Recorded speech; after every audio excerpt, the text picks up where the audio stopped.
Jedna rýchla otázka. Ľudia, čo vás trápi, keď idete 5 metrov za kamiónom, keď je vonku -9, mrzne a nevieš, že či má ten kamión na sebe, na návese, na streche ľad, alebo niečo, sneh.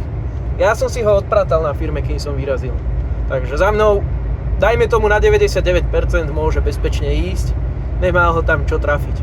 Nejak malé smietka, ale to je nič. Ale akože naozaj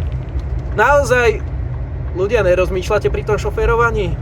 Však je vonku zima, mrzne, nevieš ako dlho ten kamión stál, nevieš nič o tom kamióne.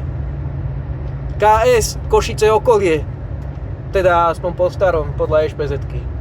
Ale nemá najmenšiu šajnu, že či tam ja niečo mám, alebo nie. Ale išiel za mnou pár metrov, celú dedinu, aj za dedinou, až kým sa tu nedalo ma obehnúť. A riskoval to, že mu preletí tá kryha cez čelné okno. Ľudia, aj rozmýšľajte pri tom, jak šoférujete, lebo fakt, ešte len som vyšiel na cestu s kamiónom tento rok. A nie je prvý. Spravil som 20 kilometrov. A takých aut bolo za mnou minimálne 5.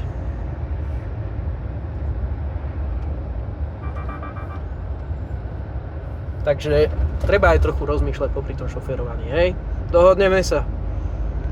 Nechcem byť hneď zo začiatku roku na ľudí zlý, ale ide o vašu bezpečnosť.